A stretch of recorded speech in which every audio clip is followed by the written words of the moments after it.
May pasabog si Aaron Villena mga be. Kaya ito yung pag-uusapan nating viral topic ngayon. Hindi to about sa pagpapakyut niya o pagpapashirtless niya ha. Hindi. Dahil serious to mga be. Kasi nag-post siya sa Facebook ng about exploitation sa showbiz. Alam niyo na, 'di ba? Sa mga recent issues ngayon. Okay, ito yung chika ha.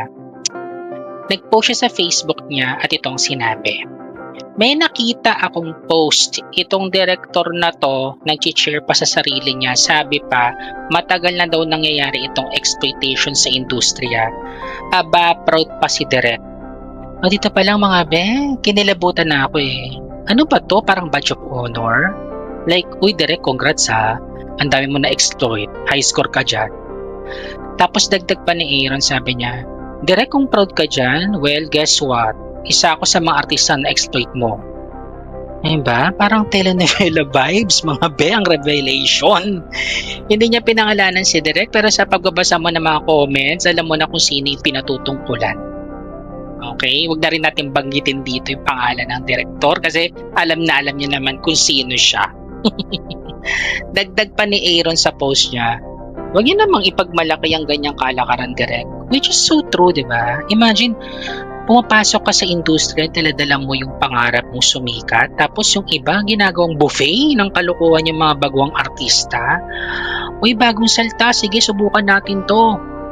Eh bakit? May free taste? Ano to? Unlimited exploitation for 99 pesos? Maya naman kayo. Alam nyo, ang daming netizens yung nag-react, mga be. Sobrang supportive kay Aaron. Sabi ng isang commenter, tama naman si Aaron, marami ng ganyang nangyayari pero hindi ibig sabihin na normal na to. Dapat bang ipagmalaki pa? Exactly, like, hoy Direk, this isn't a flex ha. May nag-comment pa nga eh, sabi, nakakainis na. Kaya nga hindi ko na tinuloy yung VTR ko noon eh, kasi ganito yung mga tao sa industriya. O diba, sino ba naman yung sisipagi mag-audition kung yung aabutan mo, hindi lang script, pati na rin mga shady na patakaran. Alam niyo, nakakatawa pa isang commenter, sabi niya, ako nga di artista pero halos ng auditions ko noon parang nakakawalang gana kasi andyan yung mga naglalahoy sa mga baguhan. Nakakarinig ba kayo? Ako hindi artista pero napapailing na lang ako eh. Parang, wow, ibang klase, casting couch pala to. Literal na couch ha. Galing Ace Hardware ata. Kasama sa eksena. Pero ito pa ha. Ito pa. Yung nakakatawa rito. Marami netizens nagsuggest na hindi na natin dapat gawing requirement yung exploitation sa pag-asenso kasi totoo naman, di ba? Kapag may talent ka, dapat yun na yung puhunan mo. Kung ang director mo walang ibang ambag kundi pagnanasa, direct, baka ikaw may kailangan ng re-audition. Ba, pambihirang industriya yan. Puro pangarap sana pero bakit nahaluan ng kalokohan? Kaya minsan, isipin mo, no, dapat pa kami magdala ng pepper spray sa audition instead ng mga portfolio. Diba, mga be?